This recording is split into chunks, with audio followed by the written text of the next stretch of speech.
Kay Mother Beth. Esther.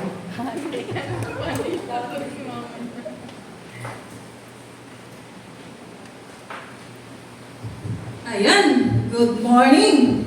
Good morning po sa bawat isa at welcome muli kayo sa gawain ng ating Panginoon. Purihin ang Diyos.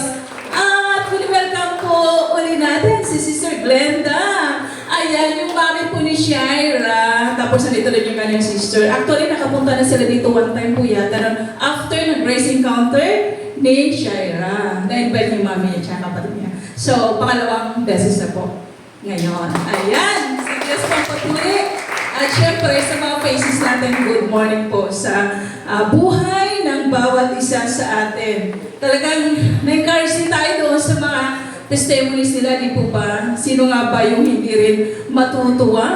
Yan, yung mga pagkilos ng Lord talaga, yung blessing ng ating Panginoon, na minsan ay, minsan dumaranas din naman tayo ng hindi smooth, pero sa kalaunan or talagang dumarating din ang panahon talaga na mayroon inilalaan ng Diyos sa buhay ng bawat isa sa atin. So tayo po ay manalangin. Salamat o Diyos sa pagkakataong ito na muli makapakinig kami ng mensahe o Diyos na bumula sa iyo. Hayaan po namin, Panginoon, na kami ay talagang maging bukas ang aming puso, ang aming isipan sa anumang pangusap mo sa buhay ng bawat isa at ikaw lamang matataas o Diyos. Kung mayroon ka mang pagtutuwid sa buhay ng bawat isa sa amin, mangyari nga po, Panginoon, yun. At yun ang po ang aming desire talaga na masunod ka sa aming mga buhay. Kaya nakilain ang pangalan mo, Diyos, at ang presensya mo muli ay manaranasan namin sa aming kalagitnaan. O Diyos, mula sa mga oras na ito. Purihin ka, Panginoon. Ito po ang panalangin sa ngalan ng Ama, ng Anak, at ng Espiritu Santo. Amen at Amen. So yun. Salamat sa Diyos dahil nandito ulit tayo, para sa gawain ng ating Panginoon. So, fourth Sunday na po ngayon, fourth Sunday. Ayan, dahil series po yung ating topic ngayong month about love. Ayan, love one another. Talagang mayroon talaga siyang kinalalaman sa pagmamahal na kahit yung topic natin ngayon na build up one another, syempre, pag binibuild mo or in-encourage mo, ibig sabihin, may pakialam ka doon sa tao. Mayroon kang pagmamahal doon sa tao. Ito man ay ating kapatiran, ito man ay ating mga kaibigan. Di po ba? Binibuild natin, pinupush natin. Di po ba para magpatuloy? So yun na nga po yung topic natin ngayong umaga sa 1 Thessalonians 5 verse 11. So yung ating pinagkuhanan po ng verse na ito ay sa NIV. Therefore, encourage one another and build each other up, just as in fact you are doing. So sa Tagalog siguro, same na pinagkuhanan natin ng translation, dahil dito palakasin ninyo ang loob ng isa't isa. At pagtulungan kayong tulad ng ginagawa ninyo ngayon. So, puri ng Panginoon sa topic na ito na kung saan ay talagang naway gamitin ng Lord na ma-remind ulit tayo patungkol sa building up or yung pag-i-encourage sa buhay natin ng bawat isa sa atin. So kung titignan po natin ang meaning ng build up, ito po ay to encourage, give support or hope to someone, to inspire or motivate to develop something, to make something in the sense of strengthening or to comfort. So kumbaga, ito ay pagpapalakas din or kaaliwan, kumbaga comfort. So, napakasarap, no? Yung pag tinitingnan ko nga po itong meaning niya. Although, napakaraming mga kasing kahulugan. Marami naman po, pero kumuha lang tayo po ng ilan. Dahil hindi enough talaga yung ating time kung kukuhanin natin lahat. Yung mga ibig kahulugan nito or mga synonyms niya. So, kumuha lang tayo ng ilan. Titingnan po muna natin ngayon short background patungkol sa ating topic na ito. Dahil ito po ay sinulat ni Apostle Paul. Ayan. Naisulat niya po ang verse na ito sa kanyang letter sa mga Thessalonians o sa mga taga-Thessalonica. Dahil ano po sila noong time na yon ay talagang grabe naman ang persecution. Grabe yung punishment na nararanasan ng mga taga-Thessalonica dahil sa kanilang belief or sa pagsunod nila sa ating Panginoon. Kaya grabe. Nagiging emotional ako nung binabasa ko ito, nandun ako sa kwarto. Kasi grabe yung experience nila dahil lang sa pananampalataya nila, dahil sa pagsunod nila sa Diyos, nauuwi hanggang kamatayan. Yung mga mahal nila sa buhay, or yung kung si makapwa nila, talagang humahantong po doon sa kamatayan. Baka nga, araw-araw may pinapatay. Ano po, yung sa mga persecutor. Kaya grabe. Kaya naman nasulat ito ni Paul para i-remind sa mga taga-Thessalonica, opo, na talagang magpalakasan kayo sa isa't isa. Di ba?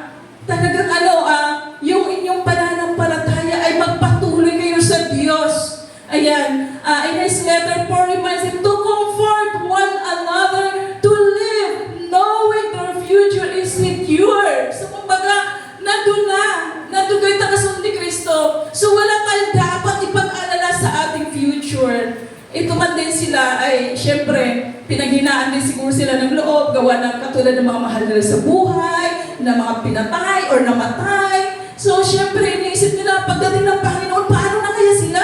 Magkakasama din kayo natin. O kumbaga sila, paano na, sabi mga taga-Thessalonians, yung mga namatay na, makakasama din kayo natin pagdating ng ating Panginoon. Kasi ito yung paghahanda sa pagdating ng Panginoon. So, ayun naman, in-assure naman ni Apostle Paul na yung mga namatay na ay una namang bubuhayin niya ng Diyos. Tapos kasama tayo sa lubong sa Panginoon sa alapaap. Kaya binigyan sila ng assurance ni Paul dito. Kaya huwag silang mag-worry. Magpatuloy sa talagang pagsunod sa ating Panginoon. Magpatuloy lang pananampalataya sa Diyos. Dahil ang Panginoon naman ay higit po siya na makagawa ng anumang mga bagay. Although sa time na yun talagang grabe. Sabi ko nga kanina, grabe yung hirap na naranasan nila. Iba-iba talagang mga sitwasyon ang kanilang kinaharap that time. So ang ating problema, our problems will not be as dire. Kumbaga hindi naman kasing tindi, hindi naman kasing hirap yung ating nararanasan ngayon compare sa mga taga-Thessalonians, pero nauunawaan natin, naiintindihan natin ang patungkol sa hardship. So kumbaga alam natin na at nararanasan natin na mayroon din naman tayong mga hardship sa buhay, di ba? Iba-iba nga lang, iba-ibang mukha lang ng mga, iba-ibang senaryo yung ating kinakaharap. Di po ba? Iba-ibang pagsubok. Ayan. So, ano-ano man yun, kung hindi nyo man na-share, kayo lang po nakakaalam yun, syempre, alam ng Panginoon mo yun. So, whatever issues we face, knowing we are not alone. So, syempre, nandyan ang Lord, nandyan yung mga kapatiran, kung nais yung mag-share, di po ba? Hindi po tayo nag-iisa. Our faith comforts. So, binibigyan tayo ng kaaliwan sa ating pananampalataya sa Diyos. At ang kaaliwan na yun ay rin tayo, comfort sa iba. Di po ba? Nakakapag-comfort po tayo. Tama po ba? Dapat lang. Di ba? Comfort din natin iba. Kasi lalo na kung na-experience natin kung paano tayo kinomfort ng Lord, paano tayo kinomfort ng kapatiran, dapat ay yung mga na-experience natin, iparanas din natin sa iba. So, yun po yun. Kaya salamat sa Panginoon. Sino nga po ba? Sino nga po ba nangailangan ng comfort, ng encouragement, ng building up? Sino po ba? Mayroon ba dito din nangailangan? Pagtaas na ako kamay. Wala. So, lahat po talaga. Lahat nangangailangan. Napakinggan niyo dati yung last Sunday. Yun ay tanong din ni Sharon, meron bang hindi nangailangan ng encouragement? Parang gano'n yata yun. So, di po ba tayo. Lahat. Kahit sabihin natin yung mga well-known na mga preachers, di ba? Mga very, spiritual, talaga. Pero nangailangan po sila ng comfort. Pwedeng hindi lang sinishare sa atin, di po ba? Pwedeng, kaya nga mas meron silang mentor. Katulad po, halimbawa na Pastor Johnny, siyempre kasama kami bilang mga wife. May mentors, si Pastor Shin, ganyan. Si Pastor Shin, may mentor din yun. Namatay na nga lang, sobrang katandaan na. Na siya na COVID. Pero matanda na talaga. Yun ang kinamatay niya na COVID po siya. So maganda pa rin po talaga may mentor para kung saan pwede tayong mag-outpour, pwede tayong mag-share. Di po ba? So katulad ng mga group leaders. Ayan. Alam ko, rin sila bukas doon sa mga members nila, kung nais sila mag-share ng ano-ano mga struggles na yan, o yung ating pastor, or sino ang mga leaders po dito sa church. Di po ba? O kahit hindi leader, pwede gamitin ng Diyos. Di po ba? Ayan, so ibig sabihin lamang, lahat po tayo nangangailangan ng encouragement. Di po ba? Lahat tayo. Subukan natin, maaga pa, nandito na tayo sa church.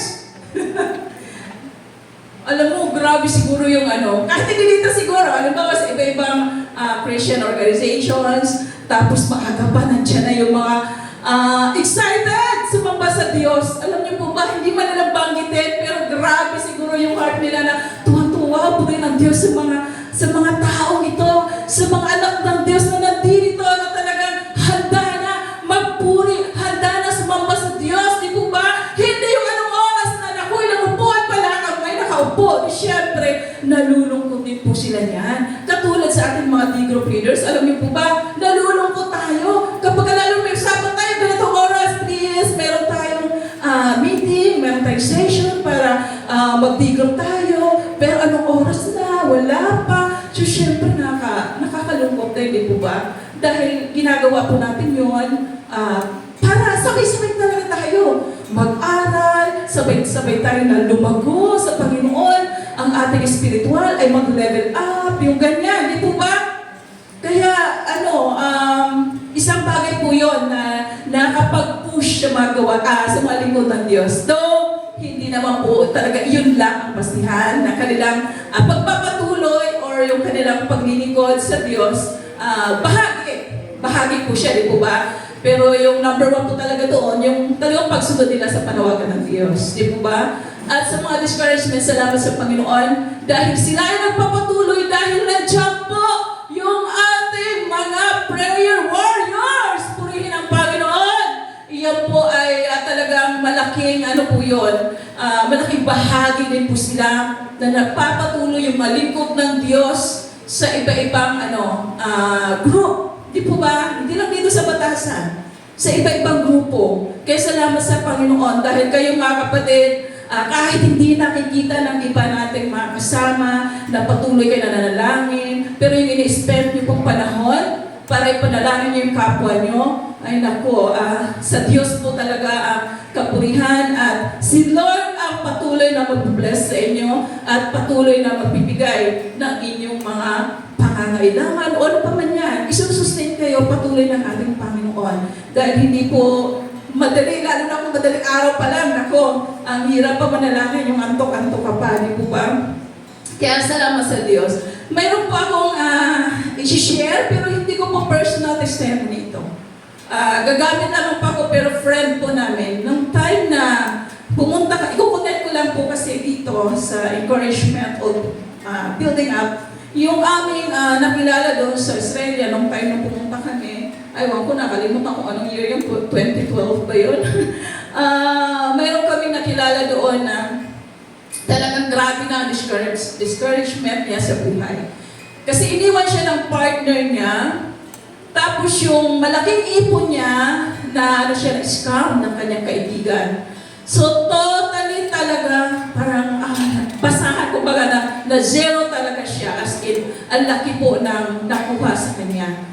So syempre nawalan siya ng partner sa buhay, nagkataon na iniwan din siya. So ano nga ba ang iisipin niya? Kasi down na po talaga siya as in. Alam niyo po, naiyak ako habang nagsishare siya noon. Mga midnight yata yun, nakaready na lahat. Doon sa CR, yung kanyang gagawin, yung paglason, nandun na. Tapos siguro may mga sulat na siya. Hindi ko na masyado talaga matandaan yung lahat ng kwento niya.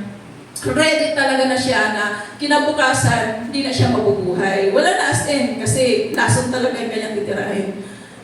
Tapos, may kinaugnay ang ating Panginoon para bigyan ng encouragement itong lady na ito. Alam niyo po, inabot yata sila ng parang alas 4 ng madaling araw. Yung isang pastor na patawag doon, na wala din naman siyang alam kung anong nangyayari dito kay friend niya. Di po ba? Yun pala yun. Grabe na, talagang desidido na talaga siyang wakasan ang kanyang buhay. Dahil hindi na po niya talaga kinaya, wala rin silang anak. Siguro wala rin siyang mapagsabihan. So, talagang sabihin na, talagang hindi maiwasan na naiyak ako nung sinishare niya. Pero yung end ng story talagang, di ba, hindi niya natuluyang ginawa dahil sa encouragement, dahil sa may taong ginamit ang Diyos. Kaya nakapagpatuloy pa siya hanggang ngayon. Puri ng Panginoon! Talagang nandun pa rin siya, nagpapatuloy sa Diyos, ang alam ko. Kasi nag-attend na siya noon. Nagkataon lang talaga na hindi na niya kinaya. So ayan po, nakakalungkot kung sakali man na natuloy yun. Hindi naman yun ang plano ng Diyos sa buhay ng bawat isa sa atin. Kasi ano man ang struggles natin, basta magpatuloy tayo sa Diyos. Tumawag tayo sa Kanya at may gagawin po siya. Mahimala na inasahan natin na wala nang katapusan, pero palang solusyon ng ating Panginoon. Di po ba?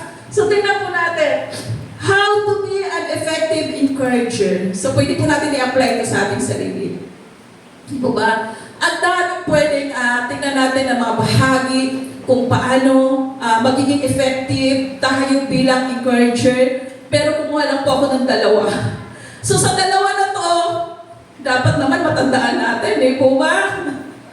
Kasi marami namang beses nakapakinig na tayo ng mga ibang terms kung paano tayo makapag-encourage ng iba. So, naalala ko lang ang asawa ni Pastor Shin, si Samuel Julie, sabi niya, dati daw sa church nila, sabi ng mga ladies na hawak niya, bakit paulit-ulit lang yung topic? Sabi naman niya, hanggat hindi kayo nagbabago, ito at ito yung ating topic. So, huwag tayo magsawa kung minsan ay parang nauulit yung topic, di po ba? Hanggat hindi natin talaga na-apply sa ating sarili, blessed pa rin tayo kung nauulit yung topic. Ibig sabihin, may gustong gawin ng Panginoon na talagang mabago tayo sa area na yon. Di po ba? So, paano tayo maging effective na encourager? Yan po sa number 1, be a good example. Sabi dito, people watch what you do more than they listen to what you say. Ayan. So, mas nagmamatsyag, mas nakikita ng tao ang ating ginagawa. Di ba ba? Kesa yung ating mga sinasabi. Ayan. Kaya nakatingin ang tao sa atin. Kaya nga, be a good example.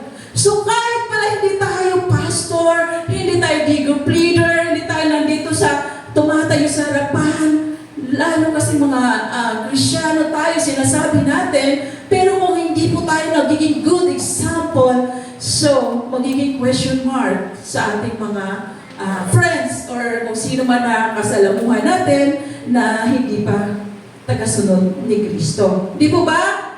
Mas tinitingnan po nila yung ating mga kinikilos eh.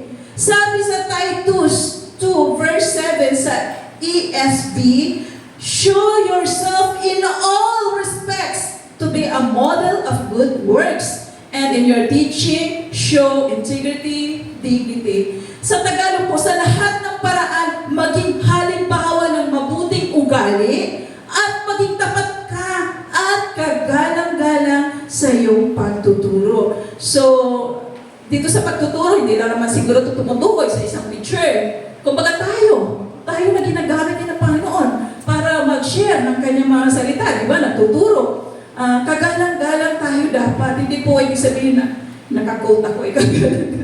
So, maging tayo, karespeto rin, di po ba? So, siguro pwede rin example ko, kung ang suot ko ngayon dito ay naka-duster lang ako. Parang hindi rin kagalang-galang, ano? Or, yung suot ko dito naka-crop top ako. Palagay nyo kagalang-galang, parang hindi, di ba? Or kahit nakapantalon ako, kung bakas-bakas naman kung ano dyan, tapos hangin yung so mahirap na, di po ba? Kailangan natin maging model. Kung pupunta tayo sa church, syempre bagayan din natin ang suot natin. Hindi naman tayo inobligahan na talagang magbistida. Pero na-inspire ako dun sa iba. Na-admire ako dun sa ibang group na talagang pag Sunday dress, naka-dress talaga. Dress na hindi maagsik. Dress talagang mahaba. Di ba yung mahaba yung hair? Tapos ang mga lalaki naka-long sleeve, short sleeve, hindi matindi na maka-strike nila, no? Hindi naka-polo shirt, tapos hindi naka-chinelas. Grabe. Pero maganda nga naman tingnan, di po ba? Pero sa atin naman tayo mahigpit, di po ba? Basta yun lang, kagalang-galang pa rin tayo. Tingnan, di po ba? So ayan, mag-show na tayo, magpakita tayo ng pagiging magandang modelo sa ating mga ginagawa, di po ba? Sa ating mga pagtuturo, ayun. So, talagang yun po, lahat ng ating ginagawa, maging siguro yung ating time. Di po ba? Yung time, huwag na po tayong makontento na halos kalahati na lang yung naiiwan sa preaching bago tayo dumating. Di po ba? God bless you, sister. May pasok siya. So, maging tayo, model. Minsan sa tingin natin, walang nakatingin sa atin. Mayroon pala, marami. Minsan sa tingin natin, ay okay na to. Okay lang, pumunta ako ng ganitong oras. Okay lang yun. Pero marami pala nakatingin sa atin. Hindi natin alam yun. Pero yun po talaga ang katotohanan. Mag-model po tayo ng good works sa iba-ibang bagay pa. Maging, magandang halimbawa. Ayan, pangalawa po, listen more. Tapos talk less. Ayan. We are often so quick to speak and it is enjoyable to share what you have to say. Masarap naman kasi Masarap naman talaga kasi mag-share yung ating mga experiences sa Panginoon o ano man mga scenario na yon. Masarap i-share po sa ating mga friends or kapatiran. Pero nais din po ng Panginoon na maging mahinahon tayo yung talk less lang. Hindi yung puro na lang tayo. Siyempre, pag ikaw mag-encourage, papakinggan mo muna yung buo. Yung punong tulo ng kwento na lumalapit sa'yo para manghingi ng advice, ng counsel, para ma-encourage mo siya. Hindi yung, eto pa lang siya, nag-umpisa, ikaw naman, ang dami mo nang sinabi. Di po ba? Nauna ka pa. Dapat po ay listen more and talk less. Ayan. Sabi nito sa James 1 verse 19 sa NIV, my dear brothers and sisters, take note of this. Everyone should be quick to listen, slow to speak, and slow to become angry. Sabi dito sa Tagalog, unawain ninyo ito mga kapatid kong minamahal. Bawat isa ay maging laging handang makinig. Maingat sa pananalita at hindi madaling magalit. Ayan. Hindi yung may lumapit sa iyo para humingi ng advice or mga counsel dyan. Hindi pa nga umpisa pa lang. Yun ang sinasabi ko sa iyo noon pa Di ba? Ang tigas naman kasi ng... Di ba? Hindi ka kasi nakikinig. Ayan, kasi sarili mo kasi siya yan, harapin mo yan. Huwag naman ganon. Di ba? Pinananahanan kita noon pa. Kahit sabihin natin, hindi friends, hindi mag-boyfriend. Palagi natin sa isang pamilya. Di ba? Pwedeng, may tumatawa. Pwedeng makarinig sa isang parent na ganon ang so mahirap din. Di ba? Iwasan din po natin yung yung masalita kasi minsan pag wala ng control yung ating words or yung ating sasabihin, pag hindi po natin pigil-pigilan ang dila natin, kung ano-ano nang lalabas dyan. Kaya nga dapat ay hindi po tayo madaling magalit. Minsan, lalo sa mga anak, pag nakukulitan ka, talagang grabe na yung galit mo, di po ba? Mayroon sa aming si Pastor Sinuli, sa sample ko, sabi niya, halimbawa sa yung mag-asawa, or kung sino mo yan, kung galit na galit ka, itry mo lang kagatin yung tila mo. Hanggat talagang nasasaktan ka, hindi ka makapagbitaw ng masamang salita, di po ba? Yung galit mo talaga, huhupa yan, sasakit ba naman talagang kagatin mo ng gusto, yung tila mo. Di ba? Yun. Kasi wala ka na mabitawang mga masasabang salita. Kasi pag galit ka, wala nga naman magandang salita pa lalabas sa bibig mo. Mayroon pa yun? Galit ka na eh! So, malimit yun. Mga words na nakaka-discourage, di ba? Words na talagang masakit sa dibdib talaga na sasabihin mo lang, sapakin mo na lang talaga ako, wag mo na ako maparinggan ng mga ganong words, di ba? Yung mga terms, ganyan yung ginagamit nila. Mabuti pa sinabihan mo na lang ako physically. Kesa naman ang emosyon ko ay talagang grabe na, nilunod mo na, nilunod sa discouragement o sa mga bagay na hindi na dapat mapakinggan. Lalo tayo mga Kristiyano na dapat po, mahinahon na po tayo sa slow to anger na po tayo. Minsan kasi, masyado tayo strong. Ayan. Kasi nga, ito yung training ng tatay mo noon eh. At tapang talaga siya, parang sundalo. Di ba? Nagtitig lang nila, talagang takot na talaga kami. Di ba? So, syempre, huwag na natin dalhin ngayon kung madaling magalit na ating kumbaga nakagisnan sa loob ng tahanan man ito or sa ibang surroundings, sa mga kalaro pa yan or saan man, alam naman natin yung tama at saka mali. So, kailangan maging na tayo, quick to listen pero slow to speak at saka yung mabagal or kumbaga dapat ay hindi tayo nagagalit kagad. Hindi tayo magkagalitin. Di po ba? Dapat lang. Kasi na tayo mananampalataya na tayo. Dapat may self-control na po tayo. Tama po ba? Pakikalabit mo nga yung katabi, may self-control na ba tayo? May self-control ka na ba?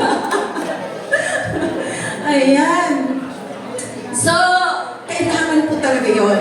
Di po ba? Meron nga po akong nabasa, yung 2 types. Alam niyo, bilis ko, no? Tapos na yata. Yung 2 types ng tao na ang isa doon ay energizer. Ano ba ang sinabi natin energizer? Kasi kanina, building up, ang dami ng meaning, di po ba? Though ilan lang kinuha natin. Kasi kung titignan natin sa structure, alam niyo ko yung alam yan, kung mag-build ka ng isang structure katulad nito, building church, kailangan talagang nandiyan yung lahat ng mga sangkap na talagang maayos, kompleto, matibay. Hindi po ba? Sigurado yung may pundasyon na matibay. Kasi, mahirap na pag kunting bagyo lang, may dadapa na yung in-struct mong kung ito man ay isang bahay. Hindi po ba? So dito, may nabasa ko yung 2 klaseng tao. Mayroon pong energizer. At saka may drainer. Drain. Drainer. So, yung energizer po na klase ng tao, ito po yung nag-encourage. Yung kanyang mga salita ay talagang a blessing. Talagang, may dito talaga yung masasabi mong talagang mga sabi natin, grasya talaga ng Panginoon na talagang mapupush ka. Mapupush! Hindi po yung mapupush. 2 klase po yan. I-push mo pa gano'n. Pwede i-push mo pataas. Yan maganda. So, yung energizer po, yun ang pupush sa'yo. Gano'n. Yung nagbibigay sa'yo ng courage. Mga encouraging words. Nandun yun po yung pag nagsasalita itong tao na to, talagang siya yung daluyan ng though si Lord ang source, pero itong taong ito na energizer, siya yung daluyan ng joy. Kung baga napapasaya ka rin niya, tapos makikita mo ito yung may passion sa ating Panginoon. Or nandun yung love niya. nandun yung longing niya sa Lord. Ito yung klase ng tao na siyang matatawag natin energizer. Nag-i-energize. Nagbibigay ng enerhiya. Di po ba? Iyon. Kaya nga, dapat ito po yung ating desire din na maging energizer tayo. Daluyan tayo ng Panginoon ng mga encouraging words doon sa ating kapwa, sa ating mga klase, sa ating asawa, ganon, churchmate, o kung kani-kanino man tayo humarap, magiging tayo, blessing. Kasi yung isang klase ng tao, yung drainer, kumbaga siguro sa sa isang structure, ito siguro yung drainer, yung alulod, na kung saan, para matuyo dito, kung may impact na tubig, ikaw yung alulod. Ikaw magpapatuyo, ikaw yung daan para matuyo. Yung ganon. Drainer. Ito yung mga tao po na, panay yung request, panay yung complaints sa buhay. Ayan, sila po yung mga drainer. Tapik mo po sa katabi mo, dapat hindi tayo drainer. Dapat energizer tayo. Ayan. Ito yung puro complaint sa buhay. Kung ikaw nga naman, halimbawa, may pinuntahan ka pero hindi pa sinabi na hingi ako sa'yo ng counsel, gano'n. Meron sana ako hingi ng advice, pero ganitong tao na mapakinggan mo, nauna na siya, ang dami na niya sinabi, paano ka pa hingi ng counsel? Ang kanya mga reklamo sa buhay, inalahat na niya sa'yo. Ay, di ba? So, lalo nang ma-discourage yung tao. Di ba? Puro ka reklamo sa buhay, puro reklamo. Dapat ang bilagin na natin yung pagpapala ng Diyos. Di po ba? Natural naman yun, mga kapatid. Meron tayo talaga, sabi ko kanina, may kanya-kanya po tayong dinadaanan sa buhay. Pero, ipagkatiwala po natin yun sa Panginoon. Huwag puro reklamo kasi alam niyo po ba, parang natutuwa lalo si Talim pag puro naka-highlight yung mga discouragement natin sa buhay. Di po ba? Wow, po, palapas na ako na naman, ang sikat ngayon. Di ba? Kasi mas mas natutuwa yun si Talim. Lalo pinag-uusapan yung mga kung ano-anong problema, kung ano-anong mga struggle sa buhay. Doon hindi na masama. Hindi yun masama na i-share natin. Di po ba? Kasi makakaluwag yun. Makakaluwag sa atin. Katulad nung senior ko kaninang kwento, di po ba? Makakaluwag talaga. Pero yung palagi na lang tayo nag-i-itcha, nag-hagis ng ating mga problema. Ayan, gusto pa natin si kapatid ang gumawa ng solusyon para sa problema natin. Huwag naman. Masyado na natin yun. Ano tawag doon? Masyado na na-spoil. Huwag naman mga kapatid. Dapat po tayo maging desire po ng ating buhay na mapunta tayo doon, mag-level up po tayo, maging energizer tayo, maging encourager po tayo sa ating kapwa. Di po ba? Again po, hindi masama na naghingi tayo na nag-request tayo ng mga prayers, kasi mapapalakas tayo doon yung kung mayroon kang problema, hindi na masama yun Pero, yung lagi na lang gano'n ang sitwasyon, tayo na nako-comfort ng Lord, na na-encourage na tayo, hindi pa lang natin yung pinaparanas sa ating kapwa. Dapat pinaparanas din natin yun. Di po ba? Pinaparanas din natin kung anong nararanasan natin sa Panginoon, sa pamamagitan ng ating kapatiran, ipa-experience natin sa kanila.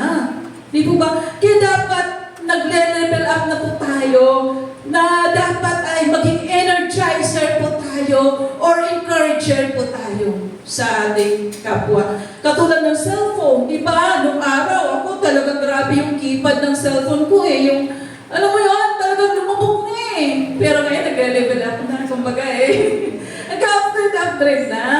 So tayo sa buhay Kristyano, level up din pag may time, di ba? Yung mag-tuloy manatili na na ganito na lang, katulad na sinare natin ni Sister Sharon na mula noon, ilang taon na ba tinanampahan sa Panginoon, ayaw pa natin mag-involve sa mga ministry, ni pagdalo, hirap na hirap tayo.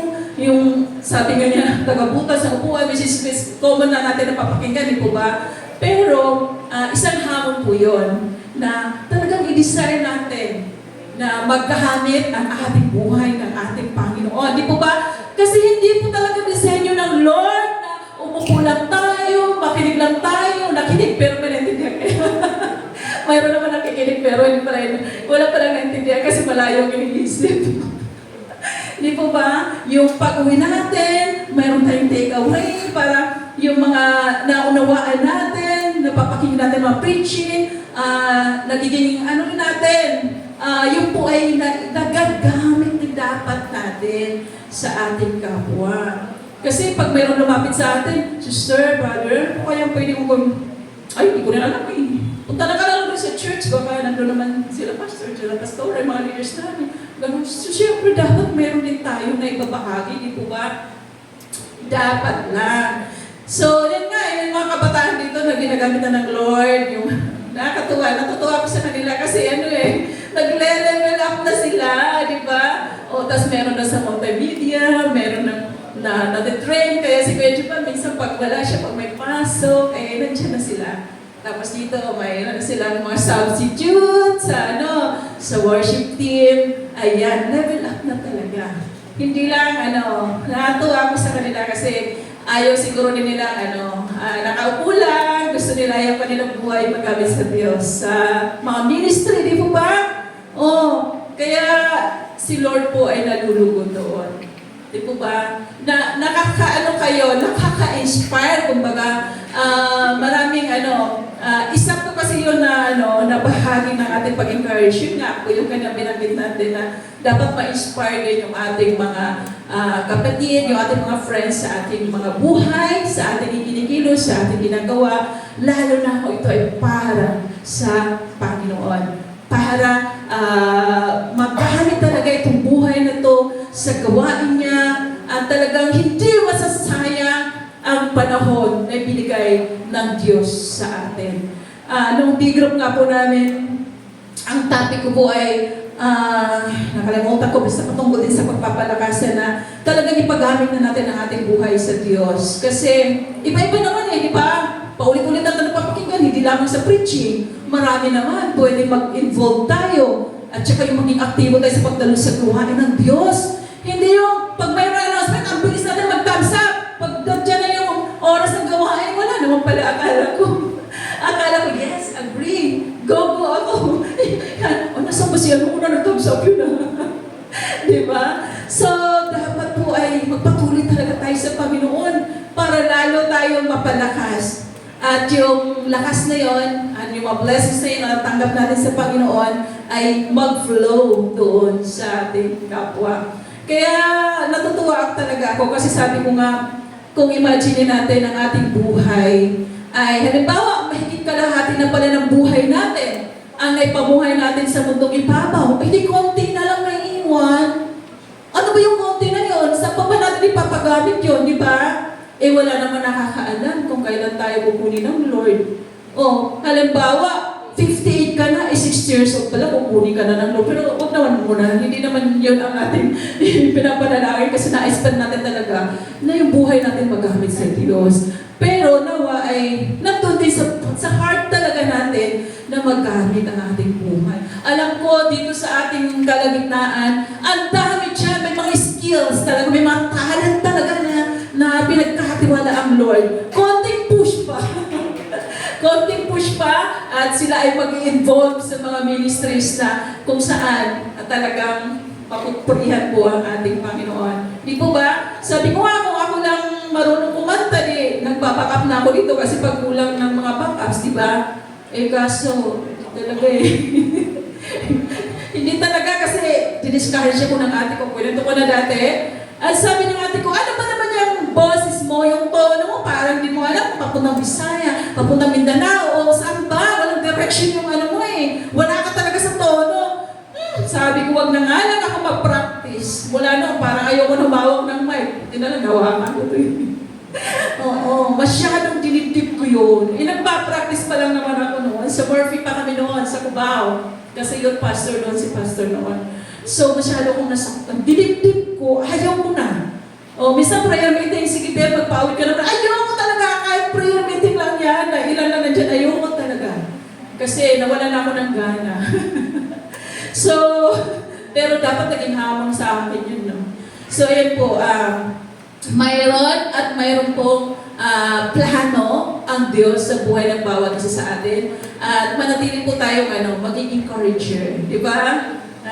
Katulad ng sinabi ko kanina, hindi naman masama na nag-share talaga tayo. Humingi tayo ng mga advices na, okay lang po yun. Pero, i-share din po natin sa iba kung paano tayo na-encourage, kung paano natin napagtagumpayan. Di ba? Sa pamagitan ng mga kapatid natin na talagang pinush talaga tayo na magpatuloy ka lang kapatid. Kaya mo yan dahil nandiyan si Lord. Nandito na kami. Sa likod mo sabi ganun. So, ayan po. Punta na tayo sa conclusion na ba? Bilis na bilis ba? Ang conclusion po natin ay ito. Stay close to Jesus. Receive His comfort. Kasi yung meaning natin ng building up, may comfort. So, kumbaga, receive His comfort, tapos, pass on what you received. So, kumbaga, ipapasa. I-share po talaga natin sa ating kapwa. Kung saan tayo nandoon, pwede tayong gamitin ng Lord. Di po ba? Pwede tayong maging taga-build up, taga-pagpalakas. Di po ba? Ng mga nanghihina, pwede tayo. Alam niyo po ba, wala kang nga pinipili na edad. Kahit bata ka, tapos yung nanghingi sa'yo ng nangailangan ng kausilis matanda, walang pili yun. Kahit pa boss mo yun. Nasa ba si Jonah? Siya yata. Naalala ko, sinishare niya nung nakarang araw na ginagamit, blessing niya, ginagamit siya doon sa company na pinagtatrabuhan niya. Minsan boss niya, lumalapit sa kanya, nahingi ng advice. Minsan, yun ang kumbaga matataas. Minsan naliliit daw siya sa sarili niya na, sino ba ako, Lord? Di ba? Mga boss ko to eh. Mas superior ito sa akin eh. Kung seniority sa work, mas matatagal na ito sa akin. Sino ba akong kabago-bago ko lang? 3 months pa nga lang ako, regular na ako. Dapat hindi pa ako regular, dapat 6 months eh. So sino ba ako sa harapan nila para magbigay ng advice? Pero salamat sa Panginoon. Talagang, ganyan kabuti Diyos dahil wala siyang pipiliin, kahit hindi tayo masyadong aral sa mga academic, di ba? Hindi tayo mga degree holder, pwede tayo gamitin ng Diyos sa iba't ibang kaparaanan, di ba? Basta, patuloy lang tayo, maging malapit yung ating relationship sa Lord, stay close to Jesus, receive His comfort, tapos ipapass on po natin, ipapasa natin, idadaloy natin doon sa ating mga kapatiran, sa ating mga kaibigan, sa ating pamilya. Di po ba? So, napakabuti ng Diyos dahil, yun nga po, grabe ang pagmamahal ng Panginoon sa buhay ng bawat isa sa atin dahil palagi tayo niyang pinalalahanan. Bakit? Dahil may gusto siya ipagawa pa sa ating mga buhay para magamit itong buhay na ito, hindi masayang yung mga taon na pagkakatiwala pa ng Panginoon sa buhay ng bawat isa sa atin. So yun lamang po mga kapatid. God bless everyone. Thank you po.